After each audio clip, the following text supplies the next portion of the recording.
A very good morning, ladies and gentlemen, and to all our viewers. It's a beautiful Thursday morning. Thank you for joining Ayubowan Sri Lanka.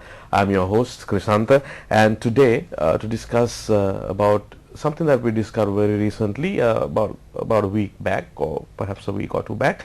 The same subject, but in an interesting and in all new way.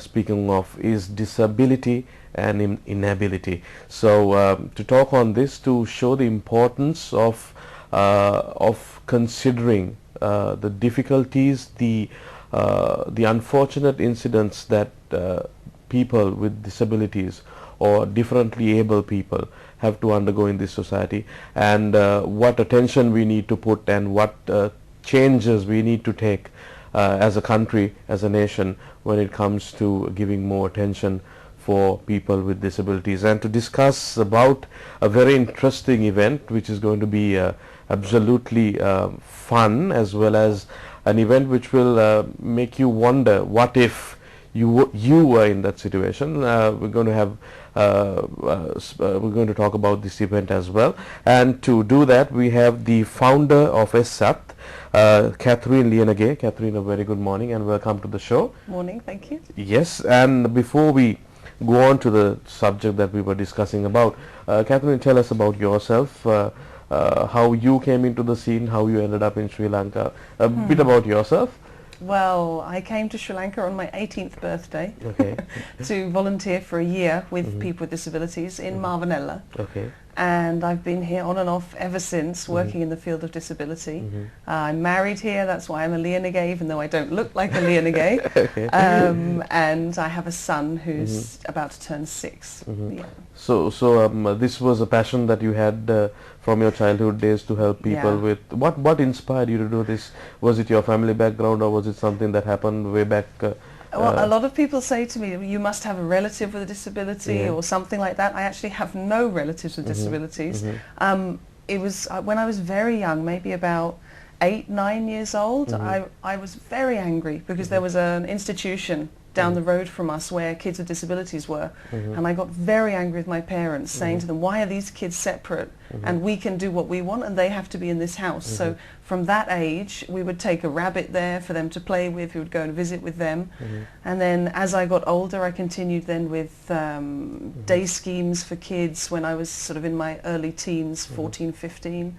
And then on to university years, and I also did day schemes for adults with disabilities in Hull in northern England, and finally 18th birthday out to Sri Lanka. Since then I did research in Thailand on attitudes towards disability, so everything I've done really so far in my life has been about disability. Catherine, you have a childhood which you had experiences with kids of disability. Now, is this the problem for a normal person, not to understand what that person is going through physically, psychologically and all that? Is that the reason, or is it that we just don't care and we just it's not our problem and you turn a blind eye onto it? What's the actual reason? I don't think it's that people don't care. At the end of the day, I pretty much believe in the goodness in people, and I think that most people, if they aren't afraid, if they understand what the situation is with a person, and if they have a positive attitude, then they will definitely want to help. The thing that's very difficult is the attitude towards disability. People see disabled people as totally different, and they see the disability before they see this is a person. So especially a lot of the things that we've seen down in Gaul, people sort of say, if there's a doctor, it's better if they can work with these disabled people. If there's somebody, a nurse who's trained, better they work. The message is a disabled person is a person, and they may have a disability, but at the end of the day they want to be treated like you or like me. Okay. Catherine, what type of disability do you specialize in? Is it everything? You get hearing, you get speech, you get physical disability. What exactly is your scope? Everything, but my specific interest, I would say, is in intellectual disability. And especially in Sri Lanka, the disability movement is very much about people with physical disabilities, especially wheelchair users. And the people who don't have a voice, even inside disability, are intellectually disabled. And intellectually disabled, I mean, for example, people with Down syndrome. And one other thing, also when you talk about people who aren't disabled, we try not to call them normal because we don't think anybody's normal. So they're non-disabled people. So you and I fall into that category. We're non-disabled, but I wouldn't call us normal. That's interesting. Catherine, tell me, having somebody in your family, now in the past, in Sri Lankan context, I have heard many instances where, okay, I have a friend who's very close, we've been schooling together and all that, but until a particular time, way down the line, you wouldn't even know that there was somebody in that family who is disabled and who is completely isolated from society and who is completely hidden. You know, they want to show that there's somebody. How does this affect the person? After all, when you say whatever disability, he is also human. He also feels. He also, you know, the emotions, the symptoms are all the same. What would life be to a person like that? And what's the tendency right now in Sri Lanka with your experience? Do we still find that type of social stigma? Sadly, I mean, obviously it's a huge disadvantage to be kept isolated. I mean, we can't even imagine it. The people that we work with, often we go into villages and we only find those people maybe after 6 months of working in that village, because people don't trust us, because those children or sometimes adults are hidden. It's sometimes because it's very difficult to move people. So if people have cerebral palsy or if people have a physical disability, which means it's hard to navigate, then those people may be at home because their mothers can't lift them anymore. We have some mothers who are now in their 50s, 60s even, and their kids are now 15, 20 and are getting heavy, and still the only way to move them out of the house is to carry them. So for those women, soon that's going to be finished. And I think the even worse thing than never getting out, although that is terrible, I don't underestimate that, but the even worse thing is when you have been out, you've seen what's outside, and then because of something that happens, you're again isolated to the house, which is also why I think anybody working with people with disabilities has to be very responsible. Because if you give someone the hope, I can get out of this house, I can meet other people, I can do something with my life, and then for some reason it collapses and they have to go back to the home, some people can't ever get over that. The trauma of then having to go back to the home and not having access anymore. There was, I was just thinking of a story.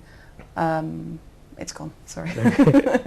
I must share something with you, Catherine, because I was doing some browsing. I was Googling for quotes that's my morning show, and then I came across some quotes from Mother Teresa, which I shared this morning, and there's something very interesting which is quite relevant to what you do.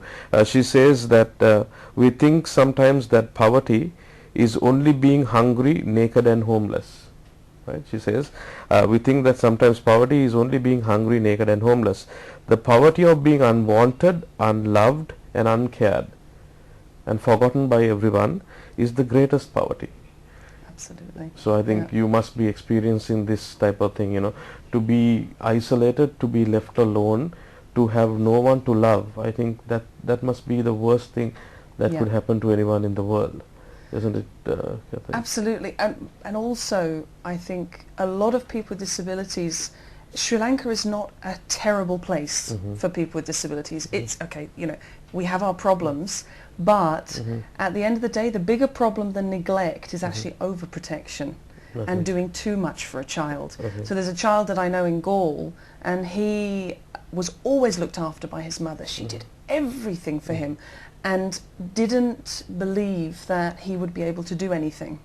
And so because she loved him so much, she overloved him, she did everything. And what happened was when he came to ECSAT, after a year, when he came, he wasn't able to toilet himself, he wasn't able to feed himself, he was totally depressed. He was about 12, 13 years old when he came to us. He'd never been to school. After a year, he was doing everything for himself. He also now has gone on to train other people in home gardening, in other activities, because the expectation of children is sometimes so low, and when they're told, Nepute, you can't do this, you can't do that, it's not going to happen, then they believe it. So it's in some ways one of the bigger problems that we have here is that people do everything for a disabled person. Okay, Catherine, with that we yeah. go move on to a time check. We'll be back Okay. after this.